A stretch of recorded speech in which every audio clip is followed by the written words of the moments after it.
गजपति जिला काशीनगर ब्लॉक अंतर्गत बुडुरा ग्राम पंचायत कार्यालय परिसर में जिला आईन सेवा प्राधिकरण डीएलएस गजपति पक्षरु विश्व शिशु श्रम निरोध दिवस एवं विश्व वृद्ध निर्यातना सचेतनता दिवस अवसर में एक सचेतनता कार्यक्रम आयोजित होता।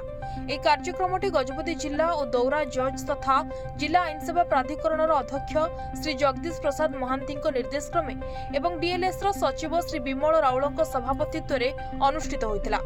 उक्त कार्यक्रम में डीएलएस सचिव विमल राउल, जिला न्यायालय पीपी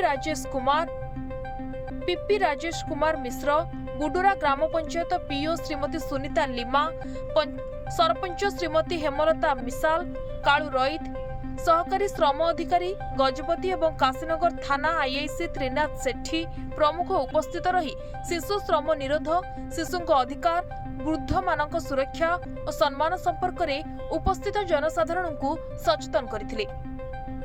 ଏହି କାର୍ଯ୍ୟକ୍ରମରେ ଇଣ୍ଟରନ୍ୟାସନାଲ ଜଷ୍ଟିସ ମିଶନର ସଦସ୍ୟମାନେ ମଧ୍ୟ ଯୋଗଦାନ କରିଥିଲେ। ବହୁ ସଂଖ୍ୟକ ସ୍ଥାନୀୟ ଜନସାଧାରଣ ଓ ଅଂଶଗ୍ରହଣକାରୀ ଉପସ୍ଥିତ ରହି କାର୍ଯ୍ୟକ୍ରମକୁ ସଫଳ କରିଥିଲେ।